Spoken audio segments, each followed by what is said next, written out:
এবারে স্ক্যানারে দ্বিতীয় গুলশান কলোনি মল্লিকপুর। বিগত 1-2 মাস আগে গুলশান কলোনি নিয়ে উত্তাল হয়ে পড়ে রাজ্য রাজনীতি। তৃণমূল কাউন্সিলর সুশান্ত কাণ্ডের পূর্ণাঙ্গ তদন্ত করতে গিয়ে রীতিমতন বেরিয়ে আসে কালকে উঠে। শোনা যায় গুলশান কলোনিতে জলাজমি বুঝিয়ে সেখানে রাতারাতি গড়ে উঠেছে বড় বড় ইমারত। আর এবার খোঁজ মিলল আর এক গুলশান কলোনির, নাম মল্লিকপুর। খোঁজ করতে গিয়ে জানা যায় রাতের অন্ধকারে এখানেও গড়ে উঠেছে বসত বাড়ি, আর সমস্তটাই নাকি বেআইনি, এমনটাই অভিযোগ তুলেছে সেখানকার বাসিন্দারা। তাদের মতে সরকারের মদতেই এখানে বাইরে থেকে আসা নাগরিকরা বসত বাড়ি গড়ে তুলেছেন। কয়েক বছরের মধ্যে সেখানে বেড়েছে জনসংখ্যা, গায়ের ওপর গায়ে দাঁড়িয়ে একের পর এক বাড়ি। অভিযোগ উঠছে জলাশয় বুঝিয়ে নির্মাণ করা হয়েছে বহুতল বাড়ি, আর ঠিক এই কারণে সেখানে ভুক্তভোগী স্থানীয় বাসিন্দারা পাচ্ছেন না সঠিকভাবে পানীয় জলের ব্যবস্থা, নেই কোনো নালা নর্দমা। বৃষ্টি হলে অত্যন্ত শোচনীয় হয়ে পড়ে অবস্থা, অত্যন্ত অস্বাস্থ্যকর পরিবেশে বাস করছেন তারা। এমনই চিত্র ধরা পড়েছে মল্লিকপুরে। কলকাতার বালিগঞ্জ, পার্ক সার্কাস হোক কিংবা কলকাতা লাগোয়া যে অঞ্চলগুলি রয়েছে সবগুলিতে একটাই সমস্যা, জলাভূমিকে বুঝিয়ে সেখানে গড়ে উঠছে ইমারত, এবং সেই ইমারতের যে আবর্জনাগুলি রয়েছে সেই আবর্জনাগুলি জলাভূমিতে পড়ে রয়েছে। প্রশাসনের কোনো তরফ থেকে কোনো রকমভাবে ব্যবস্থা নেওয়া হচ্ছে না, এবং সেই পরিবেশের মধ্যে রীতিমতো জনজাতি গড়ে উঠেছে। এবং বেশ কয়েক বছর ধরে যে বিগত যে 5 বছর রয়েছে সেই 5-6 বছরে সেই জনবসতিগুলি আরও বেশি অত্যাধিক পরিমাণে বেড়ে চলেছে। এখানে লেখা রয়েছে নির্মল গ্রাম বজায় রাখি আমরা সবাই গর্বে থাকি, তবুও এখানে নির্মল গ্রামের কোনো রকম নমুনাই আমরা দেখতে পাচ্ছি না। আমি দেখানোর চেষ্টা করবো, আমার ক্যামেরা পার্সনকে বলবো দেখাতে যে কিভাবে এখানে যে বসতি বাড়িগুলো তৈরি হয়েছে জলাভূমির ওপরেই তৈরি হয়েছে, বেআইনি কিংবা আইনি আমি বলতে পারবো না, তবে যে বসতিগুলি গড়ে উঠেছে তার যে আবর্জনা সেই আবর্জনা এখানে জলাভূমির মধ্যে পড়ে রয়েছে। এবং বর্ষাকালে জল জমে এই যে জলাভূমিগুলি রয়েছে তার জলগুলি এই রাস্তাতে, যেখানে এই মুহূর্তে আমরা দাঁড়িয়ে রয়েছি সেই রাস্তাতে চলে আসে। ফলে এখানকার স্কুল পড়ুয়া হোক কিংবা যারা এখানে বসবাস করেন তাদের প্রতিদিনের দুর্ভোগের কারণ হয়ে ওঠে এই জলাভূমির জল। হ্যাঁ, একদম কোনোটা সমস্ত বাড়িগুলি বেআইনি বাড়ি। আমার মানে মতে যেগুলো কোনো নালা নর্দমার জন্য রাস্তাও ছাড়েনি, রাস্তা থেকে একটু ভিতরে ঘরগুলো করেনি। এখানে পঞ্চায়েত প্রশাসন প্রধান সবাই জানে, তারা নিশ্চুপ আছে, তারা মানে কোনো কিছু। আচ্ছা, আপনি বললেন যে 50 বছর ধরে এখানে আপনার বাড়ি রয়েছে, কিন্তু এই কয়েক বছরের মধ্যে এখানে যে বসতি বাড়ি গড়ে উঠেছে তারা মূলত কোথা থেকে এসেছে? তারা বিভিন্ন জায়গা থেকে, কিছু বিহার থেকেও আছে, কিছু কলকাতা বাসিন্দার বিভিন্ন জায়গা থেকে তারা এসে এখানে বসতি করেছে। কিন্তু ঘর বাড়িগুলি যে এখানে লিগালি হয়েছে আমি বলবো না। যে কারণে নর্দমা তৈরি হচ্ছে, নর্দমা, নালা নর্দমা, রাস্তার কোনো সংস্কার নেই। এই যে ব্যবহারের জল, পানীয় জল কিনে খান বললেন। হ্যাঁ, সবাই এখানে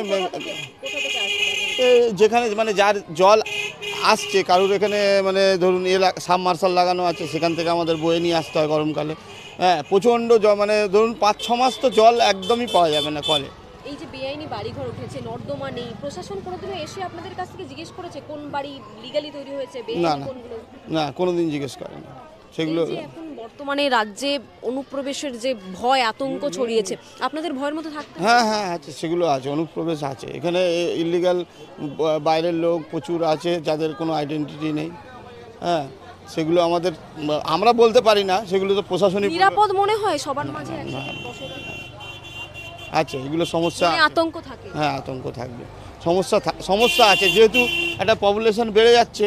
হ্যাঁ, সবারই একটা দুশ্চিন্তার মধ্যে থাকবে যে এরা কোথা থেকে আসছে, মানে এদের কোনো কি আবেদন করবেন এই যে নিরাপদ নেই এখানে আপনারা বসতির জন্য প্রাপ্য? হ্যাঁ, প্রশাসনের কাছে আমাদের আবেদন থাকবে যে এগুলো একটু দেখে তাদের আইডেন্টিফাই করে এখানে তারা বসুক, তাদের যেন এখানে তারা অন্যত্রের বাসিন্দা হোক, কিন্তু এখানে কমসে কম মানে তাদের পরিচয়পত্র দেখে তাদেরকে ঘরবাড়ি দেওয়া, থাকা, এগুলো করলে সুবিধা হয়। স্থানীয়দের অভিযোগ, বাইরে থেকে আসা নাগরিকরা অবৈধভাবে বাড়ি গড়ে তোলায় আতঙ্কে ভুগছেন নিরাপত্তায়। অনুপ্রবেশকারীদের নিয়ে সবচেয়ে বেশি আতঙ্কিত তারা। আবার কেউ অভিযোগ তুলছেন এখানে রোহিঙ্গারা বসবাস করা শুরু করেছে। আমাদের পালানোর একটা জায়গায় চলে এসছে আর কি, রোহিঙ্গাদের মধ্যে আমরা পড়েছি। গুলশান কলোনি সারা পশ্চিমবঙ্গে বানাবে আমরা জানতাম, এবং সেটা বানানো হচ্ছে। এর জন্য সিপিএমের চরম বড় একটা হাত রয়েছে, এবং ওদের এই সেকুলারিজমের ধাক্কায় আমরা এখন গৃহ ছাড়া হতে চলেছি। তবুও আমরা বলবো, বাচ্চা বাচ্চা জানতা হ্যায় তু বড়া চোর হ্যায়, আর বাচ্চা বাচ্চা জানতা হ্যায় तू गुनहगार है, আমি মমতা ব্যানার্জিকে বলছি, बच्चा बच्चा जानता है दीदी गुनहगार है, जनता ने अब मुकर गया है तेरा गद्दी टूटेगा। बच्चा बच्चा जानता है तू बड़ा चोर है, जनता ने अब मुकर गया है तेरा गद्दी टूटेगा। राम हमारा आदि है, राम हमारा अंत है, जय श्री राम मंत्र है, गीता धर्म ग्रंथ है, जय श्री राम, जय जय श्री राम। আমরা কোনোভাবে আমরা হার মানবো না। আমরা জানি সারা পশ্চিমবঙ্গটাই গুলশান কলোনি বানানো হচ্ছে, মল্লিকপুর সেকেন্ড স্টেজ, ওই মডেলটা সারা পশ্চিমবঙ্গ জুড়েই চলবে। ওরা জানে 39% ভোট বেরিয়ে চলে গেছে, ওই ভোটটা কখনো আর মমতা ব্যানার্জির কোলে আসবে না। ফলে অনুপ্রবেশকারীদের নিয়ে এসো, রোহিঙ্গাদের তোষণ পোষণ করো, গুলশান কলোনি বানাও, জোন বেস করে করে গুলশান কলোনি বানাও এবং তার মধ্যে থেকে নিজেকে টিকে থাকো। ভোটের রাজনীতি চলছিল, মমতা ব্যানার্জি ভোটের রাজনীতি আগেও করেছে, এখনও করছে, এখন আরও চরমভাবে করবে। কারণ জানে 39% ভোটটাকে কভার আপ করতে গেলে আমাদের রোহিঙ্গাদের আমাদের তোষণ পোষণ করতে হবে এবং সেটাই চলছে। ওখানে হিন্দিভাষী উর্দুভাষী ওখানেই পাওয়া যাবে এবং তারাই আমাদের কাল হবে, সেটা মাথায় রাখা দরকার। এবং সেকুলারদের জন্য বলছি, ওরা যেন মাথায় রাখে যে সামনে তোমার পাড়া, ঘুটে পড়ে গোবে ওর হাসে, পালাবে কোথায় দেখে নেওয়ার বিষয় আছে। এই যে যারা রয়েছেন ওখানকার যে বাসিন্দারা রয়েছেন তারা কিন্তু রীতিমতো যে খুশিতে ওখানে জীবনযাপন করছে এমনটা নয়, ওখানে আবর্জনা পড়ে রয়েছে, বর্ষার দিনে এক হাঁটু জল জমে যায়, তারাও তো খুশি নয়। তো ভোটের দিকে কি প্রভাব পড়তে পারে 26-এর বিধানসভা ভোটে? না, ভোটে প্রভাব ওদের ক্ষেত্রে পড়বে, ওরা যতই কষ্টে থাকুক না করে ওরা অন্তত ভোটটা দেবে। কারণ জানে ওরা, রোহিঙ্গারা জানে, কারণ ওখানে পুরো রোহিঙ্গার একটা সেক্টর তৈরি হয়ে গেছে। ওখানে বাংলাদেশি পাড়াও রয়েছে। হ্যাঁ, বাংলাদেশি পাড়া থাকবে তো, কারণ পুরো রোহিঙ্গাদের নিয়ে বাংলাদেশি পাড়া তৈরি হয়েছে। ওদের বললে ওরা বলবে আমরা কলকাতা থেকে এসেছি, আমি জানি ওরা বলবে, ওরা তাই বলে। হ্যাঁ, আমি জানি ওরা কলকাতা থেকে আসার কথাই বলবে, কারণ ওরা তো বলতে পারবে না, কারণ ওদের ওভাবে জোন তৈরি করা হয়েছে যে এই পোর্শনে এই জোনটায় এটা এই সেক্টরের বাংলাদেশের অনুপ্রবেশের এই সেক্টর এখানে থাকবে, আর একটা সেক্টরে এসে একটা জোন তৈরি করা আছে সেই সেক্টরটা এখানে থাকবে। ভোট ব্যাংক এরকম ব্লক ব্লক করা সেগমেন্ট তৈরি করা হয়েছে এবং সেগমেন্ট তৈরি করে ওরা এইভাবেই মানে ভোটের রাজনীতি করবে। পশ্চিমবঙ্গের তৃণমূল কংগ্রেস এবং মমতা ব্যানার্জির সরকার এরা এই করতেই আছে। আর আমরা দেখব না, যারা আমরা সংঘ পরিবারে যারা আমরা ভাবি, আমরা আমাদের ভাবনায় ভাবিত, আমরা জানি ওদের জন্য আমাদেরও কষ্ট হয়, ওরা খুব একটা সুখে নেই, ওরা খুবই কষ্ট আছে, আমরা জানি খুব কষ্টে আছে, কিন্তু আমরা ভাবছি সেটা যেন একটা সাডেন জায়গায় একটা কনস্ট্রাকটিভ ওয়েতে নিয়ে আসা যায়, তার ব্যবস্থা নিশ্চয়ই আমরা করব। অবৈধভাবে বসবাস তো হচ্ছেই, কিন্তু বসবাস করলেও সেখানের মানুষরা আদৌ সুবিধা পাচ্ছেন কি? মল্লিকপুর খতিয়ে দেখতে উঠে আসলো এক অন্য চিত্র। সেখানে ঠিক কি কি সমস্যার সম্মুখীন হচ্ছেন স্থানীয় বাসিন্দারা। এখানে কোনো নালা নর্দমার ব্যবস্থাও নেই, এখানে প্রচণ্ড জলের দুর্ভোগ, মানে বর্ষাকালেও জল জমে যায়, এখনও এটা মানে শুকনোর সময় এখনও জল জমে আছে বিভিন্ন রাস্তাগুলিতে।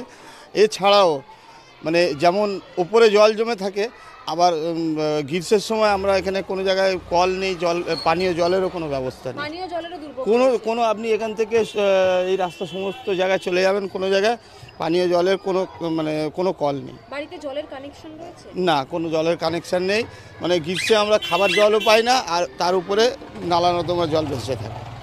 এই যে বসতি দেখতে পাচ্ছি, বেশ কিছু জেলার জায়গাগুলি রয়েছে যে জলাভূমির উপরে বসতি গড়ে উঠেছে, বেশ কয়েক বছরের মধ্যে গড়ে উঠেছে। না, জলাভূমি বলবো না, আমরা যখন প্রথম এখানে বসতি স্থাপন করি তখন এখানে মানে জল কিন্তু মাঠে এই সময় শুকিয়ে যেত, কিন্তু এই বাড়ি হয়ে যাওয়ার পরে কোনো নালা নর্দমা না হওয়ার পরে, বিশেষ করে রেলের খালটা পুরো ভরাট হয়ে যাওয়াতে একদম কোনো সংস্কার হয়নি। প্রায় 20-30 বছর হয়ে গেছে এখান থেকে রেলের খালে কোনো জল গিয়ে পড়ে না, সেহেতু জলটা যেখানে জল সেখানেই থেকে থাকে এবং জল জমে যায়। হ্যাঁ, এখানে সব জানে এরা, কিন্তু কোনো কিছু করে না। এরা তো 30-35 বছর হয়ে গেছে এখানে, কিন্তু আগে ঠিক ছিল, ধীরে ধীরে ঘর গাড়ি ভরছে, এই ড্রিঙ্ক ফ্রিঙ্ক নেই আর এই নেই, সব পার্টি পলিসি সব মিলে আছে, আর কোনো ব্যাপার নেই। এইগুলো সব জানে, পুলিশ থেকে লেগে পাবলিক সব জানে, অল টোটাল লোক বলতে হবে না, এই সব পুরো মল্লিকপুরে জানে। না, জলপরে এখানে বাড়ি উঠে নেই, কিন্তু বাঁধা ছিল, এই বাঁধায় তো পুকুর ছিল, এই পুকুরটা ধীরে ধীরে কাজড়া ফেলে ভর্তি হয়ে যাচ্ছে, এই সব আছে, আর কোনো ব্যাপার নেই। পঞ্চায়েত থেকে এই রাস্তা করেছে, বর্ষার সময় তো এত ভরে যায়, মানুষের আসা যাওয়া এত কষ্ট বলা নেই। আগে দিনে বাজার কি শিশুরা গেলে খুলে জুতো খুলে বা রোডে পড়তে হবে, এইরকমই অবস্থা। নালা ড্রিঙ্ক হচ্ছে, পানি হচ্ছে, কই দেখা নেই, খালি পার্টি ইলেকশন সময় পার্টি দেখে, আর কোনো ই নেই, কই আসে না, কই দেখতেই আসে না, পঞ্চায়েতের লোকই আসেনি, আর প্রশাসন কি আসবে, বলুন না, প্রশাসন তো পঞ্চায়েতে চলে না তো। রাস্তাগুলো পরিমাণ আমরা ছোট দেখতে পাচ্ছি, অ্যাম্বুলেন্স কিংবা কোনো গাড়ি কেউ অসুস্থ থাকলে ঢুকতে পারে না। অ্যাম্বুলেন্স তো দূরে কথা, একটা ভ্যান ঢুকে গেলে পরে একটা ভ্যান ঢুকে না, একটা সাইকেল ঢুকে না, তো ভ্যান কি ঢুকবে? যখন ভোট আসবে তখন এসব একটুখানি পরিষ্কার করে দেবে, বাস ভোট নিয়ে নিলে বেকার হয়ে গেছে তো, আর ওদের দেখা হবে না। মানে ভোট এলেই না দেখা, না হলে কারো না দেখা না আর দেখা হবে না। হ্যাঁ, যদি কেউ এই দাঁড়া। বয়স্ক মানুষ থাকে একদম মোড় থেকে তো হেঁটেই ঢুকতে হেঁটে ঢুকতে পারবে না। হ্যাঁ, ওই গাড়ি ভ্যান ফ্যান নিয়ে আসে, এনে তারপর বার করতে হয়, জানো। ড্রেনের জল ঠিক মতো না, দেখতে পাচ্ছি। এই তো ড্রিঙ্ক করেছে কিন্তু জল ভালো করে পরিষ্কার হয় যায় না। ড্রেন পরিষ্কার হয় না, পরিষ্কার হয় না। ওই তো ড্রিঙ্ক করা আছে, তাই তো ওই লাইন দিয়ে আছে। ওই অভিযোগ তুলেছেন মল্লিকপুরের বাচ্চারা পর্যন্ত। ঢোকে জায়গা নেই এখানে, অ্যাম্বুলেন্স বা কেউ অসুস্থ হলে কিছু আসবে না এখানে, ভ্যান ঢুকতে জায়গা না, একটা কি করে আসবে সব? স্কুল যাওয়ার সময় কিভাবে যাও এক হাঁটু জল নিয়ে? পেলে হ্যাঁ, পানি পুরো এখান থেকে গায়ে থেকে ওটা উঠে যেতে হবে, অনেক ভরে যায় এখানে। ড্রিঙ্ক তো ছোট তো আছে, দেখতে পাচ্ছি নোংরা পড়ে রয়েছে, সেখানে হ্যাঁ। খেলাধুলো করছো তোমরা? হ্যাঁ, ওইখানে তো আমরা খেলাধুলো করছি। নোংরা পড়ে রয়েছে, আশেপাশে নোংরা পড়ে রয়েছে। হ্যাঁ। স্কুল যাওয়ার সময় কতটা অসুবিধার মধ্যে পড়তে হয়? অনেক অসুবিধা হয়। কি করো তখন এক হাঁটু জল নিয়ে, এত ছোট ছোট তোমরা? না, জল নিইনি, আমরা হেঁটে হেঁটে চলে যাই। জুতো খুলে হেঁটে এক হাঁটু জল নিয়ে। হ্যাঁ, এখানে যে শিশুরা দাঁড়িয়ে রয়েছে তারা এই পরিবেশেই বড় হয়ে উঠছে। তারা যখন স্কুল যাচ্ছে তাদেরকে জুতো খুলে এক হাঁটু জল বেয়ে, সাপ থাকে সেখানে, নানা পোকামাকড় থাকে বর্ষার দিনে, সেই পরিস্থিতিতে তাদেরকে এই রাস্তা পেরিয়ে স্কুল পর্যন্ত যেতে হচ্ছে। শুধু তাই নয়, দেখা যাচ্ছে যাতায়াতের জন্য জলাভূমির উপর কচুরিপানা দিয়ে তৈরি হয়েছে রাস্তা। নিউ ফরিদপুরে এভাবেই জলাভূমির মধ্যে কোনো একজন বাড়ি করেছেন এবং তাদেরকে এই পানার ওপর দিয়েই চলে চলে তাদের বাড়ি পর্যন্ত যেতে হয়। আমি একটু ক্যামেরা পার্সনকে বলবো দেখাতে কি অবস্থা এই নিউ ফরিদপুরের। একদিকে যেমন জল জমে গিয়ে আবর্জনা স্তূপ গড়ে উঠেছে, তেমন অপরদিকে যারা জলাভূমির মধ্যে বাড়ি করেছেন তাদের বাড়ি পর্যন্ত যাওয়ার জন্য পর্যাপ্ত পরিমাণে কোনো রাস্তাই নেই। এবং আমি যে রাস্তা দিয়ে এলাম দেখানোর চেষ্টা করব সেই রাস্তা, এই পানা ফেলে ফেলে, যে পানা হয়েছে এই জলাভূমিতে সেই পানা ফেলে ফেলে একটি রাস্তার মতো করে অংশ করা হয়েছে। একদিকে যেমন হাঁস চড়ছে, এখানে মাছি উঠছে, জল জমে রয়েছে এবং এই পানার ওপর থেকেই মানুষ তার বাড়ি পর্যন্ত যাচ্ছে। জলে কি আছে, ও মন্দিরপাড়া জানমাজিতে জলগুলো সব এখানে চলে আসে, এখানে ওখানে ড্রিঙ্ক ফ্রিঙ্ক নেই, এখানে ড্রিঙ্ক আছে, সব জলটা এখানে পাস হয়ে যায়, আর কোনো ব্যাপার নেই। ব্যাপারটা এই বুঝেছো? দেখতে পাচ্ছি কিছু কিছু বাড়ির মধ্যে কোনো জায়গাই নেই, দুটো বাড়ির মধ্যে। তো ওটা তো পঞ্চায়েত দেখবে না, ওরা, আমরা লোকাল কি বলবো, ওরা তো পঞ্চায়েত দেখবে, সদস্য দেখবে, এরা দেখবে, আমরা কি বলবো? এটা যারা স্থানীয় রয়েছেন তারা কিছু বলেন না যে এরকম? আমরা দিয়ে বললে কোনো কাজই হবে না, কোনো লাভই নেই বলে, মেন ব্যাপারটা এই, বলার কোনো লেই নেই, প্রয়োজনই নেই। বিগত 5 বছরে কতটা জনসংখ্যা বেড়ে গেছে এই এলাকায়? 5 বছর নেই, মোটামুটি 10-12 বছর থেকে বেশি পড়ছে। বেশি হচ্ছে। হ্যাঁ, কোথা থেকে আসছেন? কলকাতার লোক বেশি এখানে চলে আসছে আর কি। কলকাতা রেট প্রচুর রেট আছে ফ্ল্যাটে, এখানে রেট কম, এর জন্য এখানে চলে আসে গরিব মানুষরা বেশি এখানে। বাড়ি করে আছে। হ্যাঁ, বেশি গরিব মানুষরা বেশি এখানে, বাইরের লোকই বেশি রয়েছে। বাইরের লোক বেশি। প্রথম কথা বলি, পশ্চিমবঙ্গে যেটা চলছে একদম বাস্তব, আপনি চারিদিকে ঘুরে দেখতে পারবেন এবং প্রত্যেকটা মিডিয়া দেখিয়েছে, আপনাদের মাধ্যমেই প্রত্যেকটা মানুষ কিন্তু জানে। পশ্চিমবঙ্গে শুধু এই সমস্তই ঘটনা ঘটে আসছে, শুধু অনুপ্রবেশকারী নয়, দীর্ঘ বছর ধরে বাম আমলেও চলেছে এবং কংগ্রেস আমলেও চলেছে, এখন তৃণমূলের আমলেও চলছে। যারা আমরা পশ্চিমবঙ্গের বাসিন্দার, এর পরের দিন আসছে আমাদেরকে বাড়ি ছেড়ে চলে যেতে হবে। সোনারপুরেও কি একই অবস্থা রয়েছে? একই অবস্থা, ঘুরে দেখলে আপনারা নিজেরাই পাবেন, একই অবস্থা, একই অবস্থা। পুরো অনুপ্রবেশকারীরা রয়েছেন বলে চারিদিকে ছেয়ে গেছে, চারিদিকে আপনারা একটুখানি ঘুরে দেখলে, খোঁজ খবর করলে সবই পেয়ে যাবেন। সেখানে বৈধ নাকি অবৈধভাবে ইমারত তৈরি হয়েছে সে বিষয়ে স্পষ্টতা না থাকলেও এখানে যে মানুষরা অত্যন্ত অস্বাস্থ্যকর দুর্ভোগ জীবনযাপন করছে তা কিন্তু স্পষ্ট হয়ে উঠেছে। বাংলা হান্টের আরও খবর দেখতে নজর রাখুন।